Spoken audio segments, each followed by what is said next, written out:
Today, Silas and I revisited a few of the skills that we started building at the end of last week. We worked through our down duration a little bit more today. I would say there's not much change in our abilities with down duration. We're still able to hold it for about 1 to 1.5 breaths before we pop up from the down. So keep practicing your down duration just with breath testing, no movement yet. Just stand as he is in that down and practice taking 1 breath in before rewarding, then 1 breath in and out before rewarding, etc., etc. A good goal that you can aim for by the end of this week, which we can continue to work on in future sessions, is to take 3 breaths. Be able to take 3 breaths while Silas maintains that down.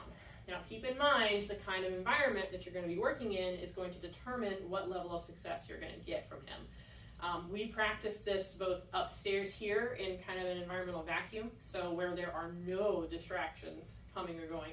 We might hear the occasional dog bark from downstairs or a door slam, but outside of that, there are no other people coming or going. This is what we consider as much of an environmental vacuum as you can find.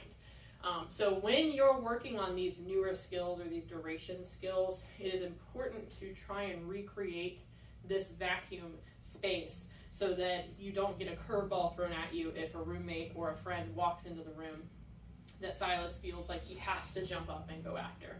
It's just you and him, nothing else to get in the way of his focus on maintaining the position that you asked him to maintain. Okay, that's also why I'm asking you not to move around, because movement is, again, another distraction. And he's going to want to get up and figure out, why are you moving? What are you doing? What do I need to do? So just breathe. Just breathe together while he stays in the down. The other thing we worked on today was loose leash walking. I specifically set him up. You touch? You touch? Yep. I specifically set him up outside first. Saw some really good things there. I was able to reward a little less often and have him keep that loose leash position. He also maintained it as people came into sight. Now, admittedly, those people were probably 20, 30 feet away, but he didn't immediately try to charge and see where they were going. He stayed right next to me and focused on where we were moving next, and I made a point of marking when he looked to those people and then rewarding as he checked back in with me while we continued our walk. Okay. Last thing we did today was just a little bit of acclimation in our treatment area. He got an opportunity to meet and interact with a couple of our technicians, and also got an opportunity to hang out with Dr. Tomlin for just a little bit. Dr. Tomlin gave him some love, and got up close and personal with his face, which he just headbutted me with, and then practiced kind of just rubbing his shoulders a little bit. Now, this might just seem like a love session, but it's actually very important as part of our acclimation processes for the more intensive exams and vaccines and blood drawing that we will have to do as he continues to grow and mature.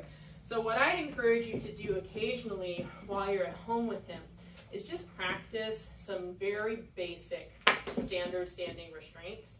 And when I say restraints, I don't mean that you have to bear hug him, because obviously he's going to try and start jumping and frolicking and throwing down a little bit, huh? Yeah, like he is right now. So instead, you can use your hand target to get him, into a position that you need him to be. Give him that cookie, and then while he's getting that cookie, just practice kind of holding his belly. You can see that he's pretty noodly about it right now. This is something that we just started introducing this week. But you can use this hand target, and then practice gently holding his belly and his torso. Can you touch? Yep. Very good. Oh, right here. It's right again. Yep. Chest. And you want stillness. Do not mark if you touch and he flails out of it. So as you can see, I was nice and quiet for that rep. I'm going to do the lure thing and try to touch a bit. Right here. You silly goose. Yeah. So this is still a very fun game for him, where he likes to kind of keep away and noodle out of any tactile sensation that he experiences on his torso here. So you want to wait until you get stillness. No, sir, no freebies. That is not how that works. That's not how that works. You want to get hands on him, and then you want him to be still with those hands on. Will you come here?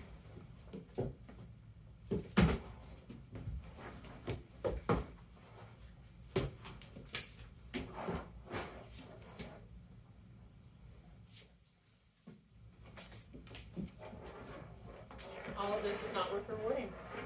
No, sir. Yep. Yep. Yep. Yep. Yep. Very good. Very good. Okay? So you're going to have to do some hardcore bribing at first to get him to be still and tolerate these sensations. But keep at it, stay patient, and withhold that marker until you see all 4 of his feet planted in stillness while your hands are on him. That's when you can mark and move to reward. Okay? It's going to take patience, and you're going to want to wear him out first. We did this at the very end of our hour together today. So keep that in mind, and take the small wins you get there. Again, you don't want to go in for that full-on bear hug right off the bat. That's a great way to trigger a strong fear response and, just like I did, get a quick headbutt to the face. Instead, you want to just start with one hand on his rib cage or his hips somewhere and wait for stillness there, mark and reward before reaching with the other hand and practicing going back and forth, marking for stillness and rewarding there. Okay? Let me know if you have any questions about these exercises. We're going to continue to work on our breath testing. We're going to continue to acclimate to the treatment space, and we're going to continue working on the It's Your Choice in different variations. So we've shifted pretty quickly now from just the hand with the treats to social opportunities.